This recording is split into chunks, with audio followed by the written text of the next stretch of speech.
ilmu-ilmu fardu ain. InsyaAllah.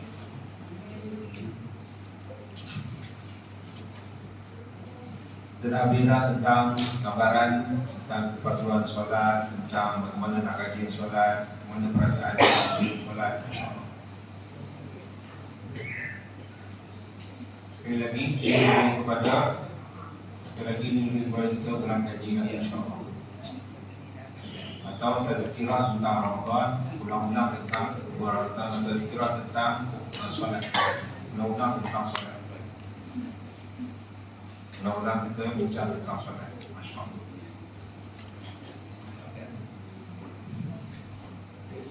Sebut di sini berilmu sebelum solat. Ya, berilmu sebelum solat. Masya-Allah. Sebelum anda solat, terlebih dahulu wajib mengaji belajar tentang ibadat yang anda kerjakan supaya ibadat yang akan dilaksanakan oleh sempurna.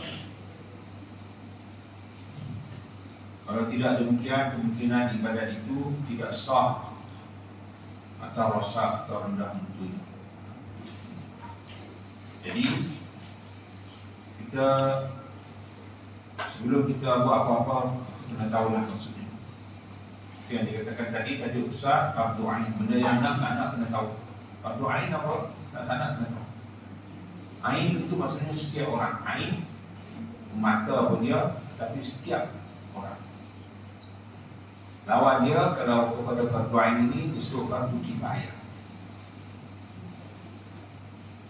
Fardu kifayah kalau orang lain buat dah memadai dah.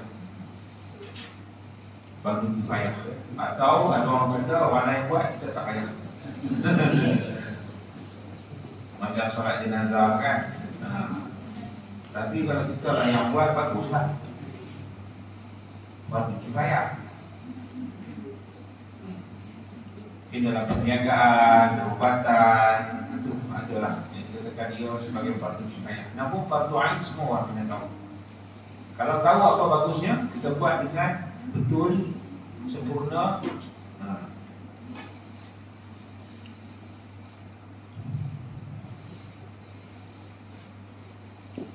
Dan disebut di sini, justru pentingnya ilmu itu beribadat, maka Nabi bersabda.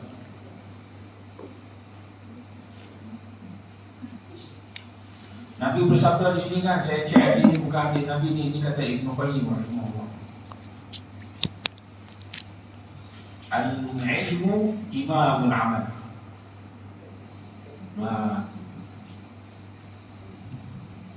Ini adalah kata-kata Ibnu Qayyim. Terus setakat yang saya cek lah. Betul.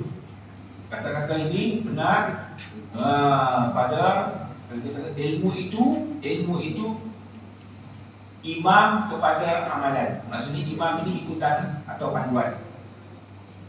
Ilmu panduan kepada amalan kita. Kita beramal ni ikut apa? Ikut ilmu lah. So, ilmu itu umpama panduan.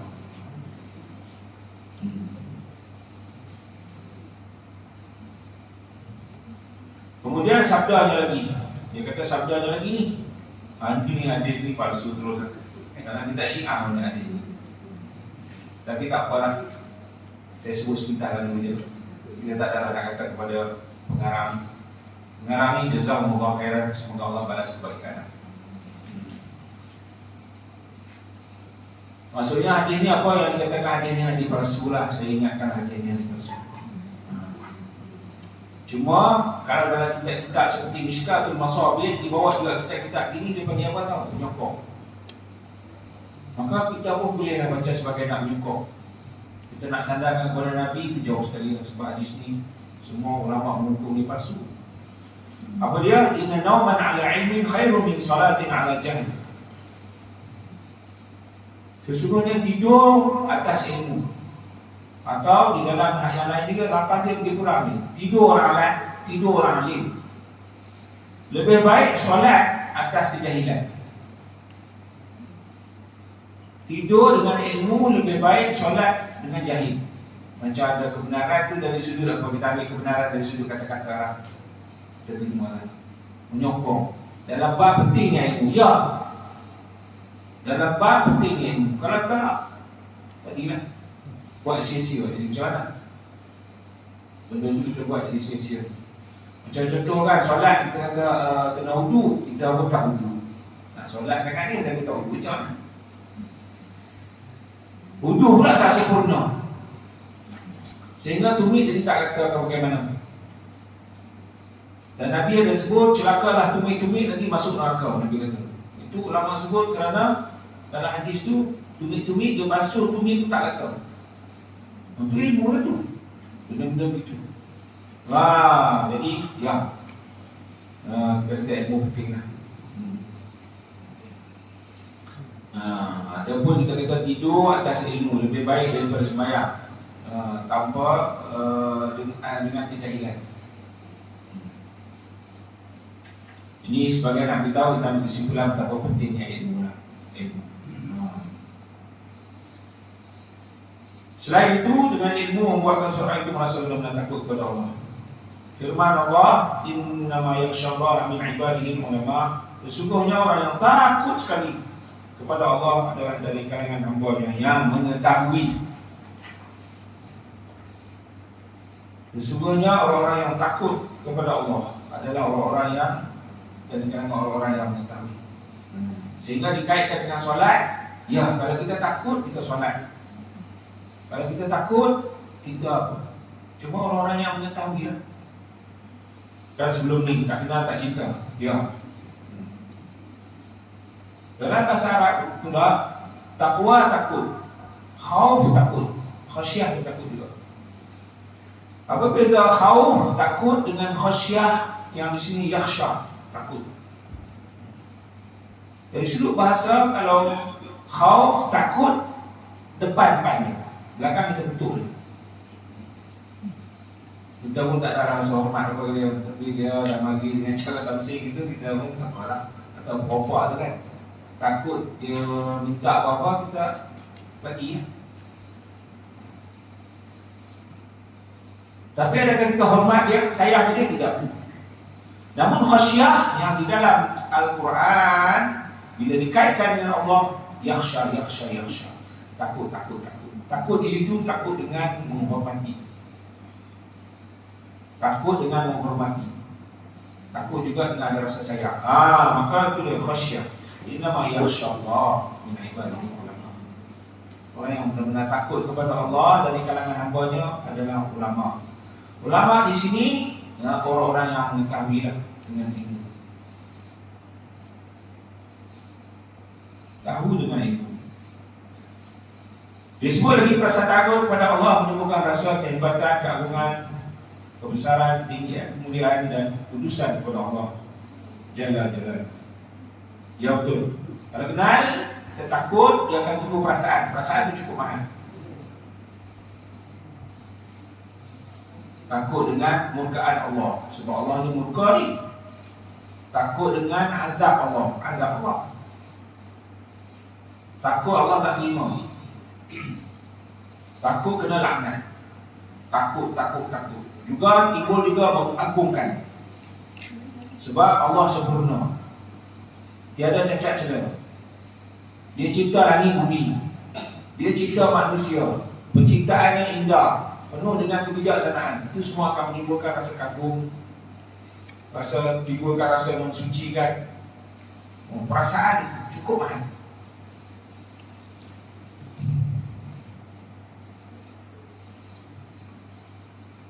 Kalau timbul perasaan itu, inilah yang Allah sebut, qad aflahal mu'minuna alladziina hum fi salatihim khashi'un. Berjayalah orang-orang yang bertakwa, berjayalah orang-orang beriman. Qad, sungguh telah berjaya orang-orang yang beriman. Alladziina hum fi salatihim khashi'un, iaitu orang-orang yang dalam salat mereka khusyuk. Khusyuk yakni fokus. Nanti disebutlah bagaimana nak dapat ni, atau dah disebutlah sebelum ni bagaimana nak khusyuk. Sudah tentu nanti dengan penghayatan, dan nanti kita sebut juga sampai disebut bahasa Arab lah apa semua, untuk nak dapat khusyuk. Ini benda-benda yang semua orang, tadi tajuk dia fardu ain, semua orang kena ada. Semua orang kena belajar, semua orang kena usaha untuk nak dapat itu. Semua orang kena usaha untuk dapat khusyuk.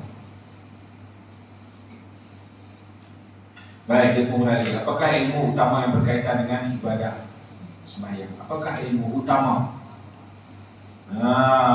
Kalau dikatakan kena ada ilmu, jadi ilmu ini fardu ain, mesti semua orang kena tahu apa dia.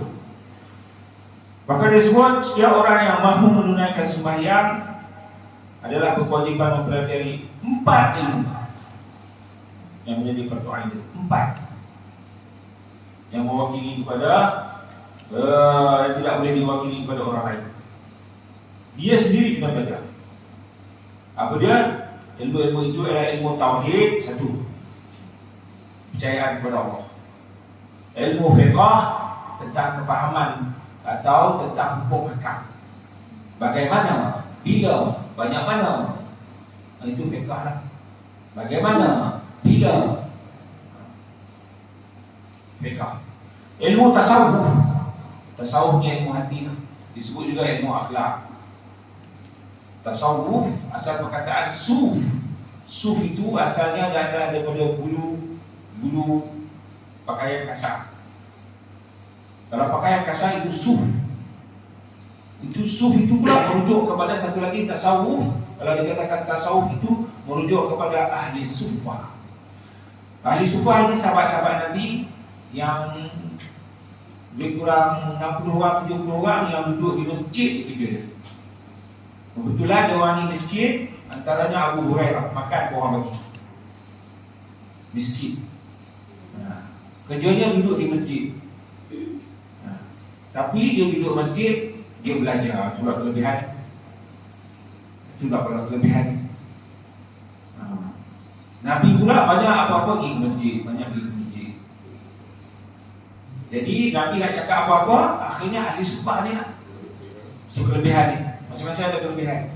Dia orang ni lah pula nanti yang banyak meriwayatkan seperti Abu Hurairah, paling banyak sekali. Sementara sahabat Nabi yang lama, yang kuat, yang hebat, yang penting juga Abdul Rahman bin Auf tak banyak sangat meriwayatkan sebab dia sibuk dengan berniaga. Masing-masing. Sahabat Nabi yang hebat juga untuk perang-perang, Khalid bin Walid, kata langsung cerita dia tentang riwayat pelik-pelik semua. Sebab dia, kefahaman dia pun dikatakan ayat ni hafal beberapa ayat ni. Fiqh dia pun agak, dan dia pun banyak langgar disiplin. Sebab perang ni disiplin ada, tapi time perang tak sempat datang. Perang Nabi kata jangan bunuh orang perempuan, jangan bunuh budak-budak, jangan bunuh orang tua. Dan ada orang-orang yang dapat surat, dapat kebenaran daripada Rasulullah macam bisa ke apa-apa lah. Jangan bunuh orang, sebab dia dah dapat kebenaran daripada Rasulullah. Tapi time perang ni lalu depan Khalid kuasa dia tak sempat nak cek suara-suara tempat mati. Orang adu kepada Rasulullah kata apa tak akan menjawab. Ya Allah, Allahumma abra'u mimma fa'ala Khalid. Ya Allah, aku berlepas diri. Aku tak bertanggungjawab daripada apa yang dilakukan oleh Khalid. Tapi Khalid tak Khalid. Dia tidak dijatuhkan jawatannya, dia tidak apa, tetaplah Saifullah al-Maslul. Saifullah al-Maslul, pedang Allah yang terhunus. Sebab itulah kemahirannya. Baik, ahli sufah ni, yang dikatakan sufah, sepenuh dengan pakaian yang cepat-cepat, makan orang bagi, pakaian yang kasar-kasar gitu. Akhirnya daripada perkataan itu disebut tasawuf, merujuk kepada keadaan yang orang ni lebih kurang hidup seadanya, tapi banyak ibadat, banyak belajar. Cakap dia lain lah. Orang itu bila banyak ibadat, banyak penghayatan, dia cakap dia lain. Dia cakap dia dalam, dia cakap dia lebih kepada hati. Sebab Masya Allah. Maka jadilah akhirnya satu istilah yang kemudian orang sebut belajar tasawuf. Boleh juga disebut sebagai akhlak. Orang-orang yang banyak berbicara, dia bila duduk, dia tak banyak duduk masjid, dia cakap dengan Tuhan, cakap dengan diri dia. So dia ada menghasilkan apa-apa lah, kata-kata yang kata-kata hikmah, pemikiran-pemikiran hikmah. Maka itu dia fiqh, tauhid, fiqh, tasawuf atau akhlak. Kemudian yang keempat tadi apa dia? Ilmu tajwid. Tajwid ini cara membaca. Tajwid daripada, kalau kataan biasa disebut jayyid. Jayyid baiklah. Kemudian bentuknya fa'ala fa'ilu taf'il jawala yajawil tajwid. So memperbaiki, mengelokkan maksudnya. Mengelokkan yakni mengelokkan cara menyebut. Sehingga kalau dikaitkan dengan Quran, satu ilmu khas dah pula. Belajar tajwid, belajar memperelokkan bacaan. Sehingga Quran yang nantinya dibaca di dalam solat, dalam sembahyang seperti Al-Fatihah, surah, itu terikat sangat-sangat dengan tajwid. Terikat. Sehingga dengung kena cukup. Dengung ke apa kan? Adapun nanti kalau zikir-zikir tahiyat ke apa kan, dia tak ada dengung-dengung dia macam tahap tu. Tapi tetap sebutan ha, kha, dha, da, ra, itu kena lah. Itu semua kaitan dengan tajwid. Ini 4 perkara. 4 perkara yang kena semua orang belajar. Semua. Sekali lagi, tauhid itu kita kenal Allah, kita sembah Allah, kita sedar dia Tuhan. Tauhid ni dari perkataan wahid. Wahid satu. Bentuknya fa'ala juga tambah menyankan. Jadi kalau satu, esa mengesakan. So mengesakan bahawa kesembah ni adalah Allah. Dialah yang layak disembah. Dialah yang mencipta. Dialah yang memberi manfaat. Dialah yang memberi mudarat. Dialah. Sebab kita rukuk dan sujud kepada dia. Kalau kita faham itu, tauhid itu. Tauhid. Dan dia tidak ada anak, tidak ada ibu, tidak melahirkan, tidak dilahirkan. Itu tauhid. Kemudian fiqh tadi kita sedar macam kalau zuhur berapa rakaat, subuh berapa rakaat, itu fiqh. Lepas tu ada lagi tu kalau kita buat sebelum tu nampak macam orang ada sembahyang 2 rakaat tu apa dia? Orang tu sunat, fiqh tu. Kemudian kena ikhlas, itu dah tasawuf. Buat kerana Allah, boleh jadi kerana orang lain. Nanti kerana Allah, 3. Kemudian bacaan yang betul. Bacaan betul tajwid. Jadi cantik disusun buku ni, cantik masya-Allah.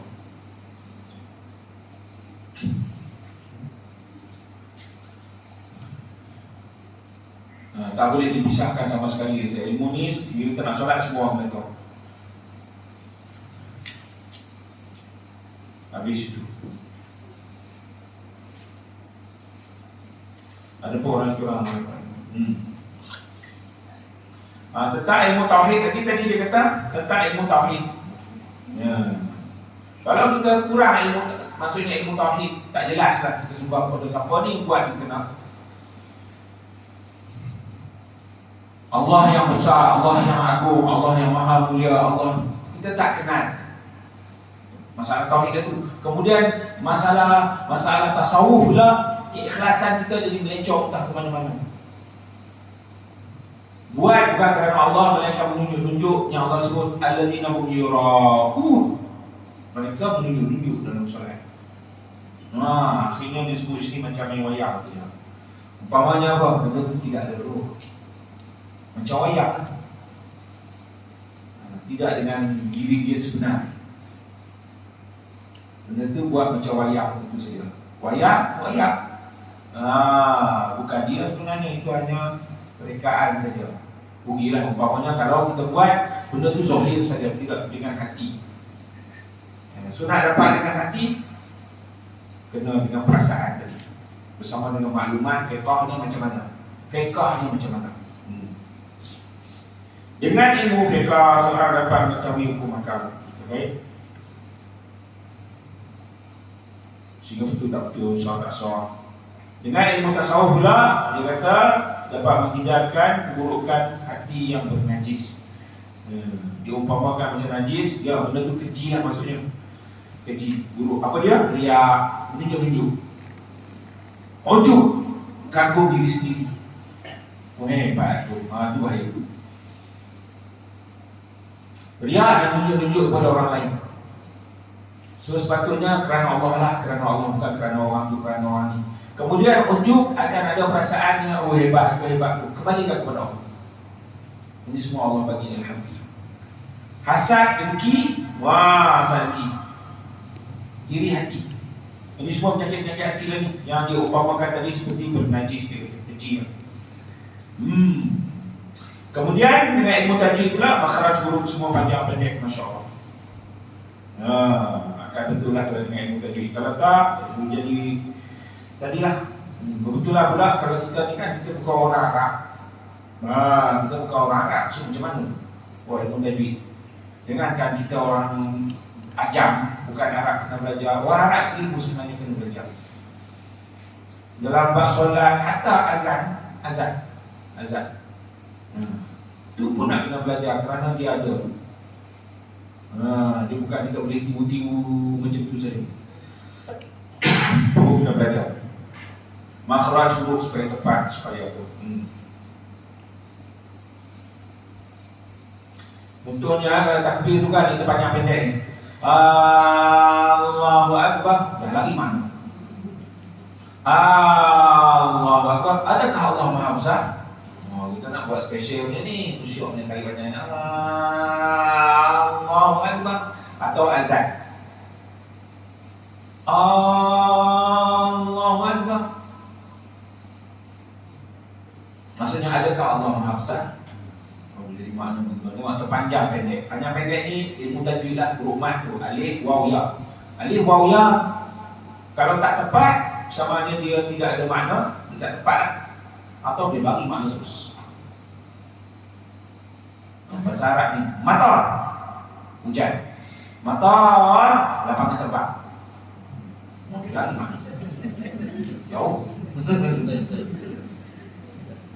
Naam, ya, naam. Burung unta. Lagi dia. Jamal kecantikan. Jamaluddin kecantikan agama. Apa tu lah? Jamaluddin. Jamal unta. Jamaluddin unta agama. Orang Arab dia panggil tepat. Ya Jamaluddin. Dia wujud tu sebab ada huruf mat lah. Huruf mat ni kalau macam saya yang mengajar bahasa Arab, saya suruh tekan. Assalamualaikum. Faham?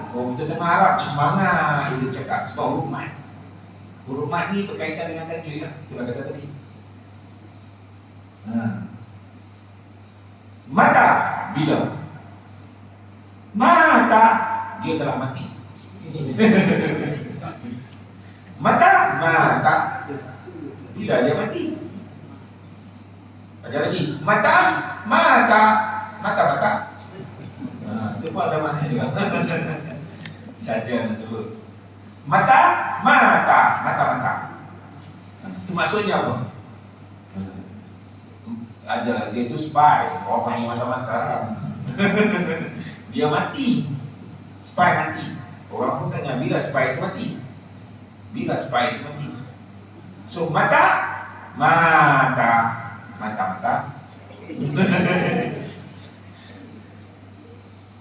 Baik. Tapi ini kira-kira dalam ilmu tajwid begitu. Adapun nanti saya nak sebut tentang kita benda ni semua berusaha. Tauhid ni kita sentiasa belajar.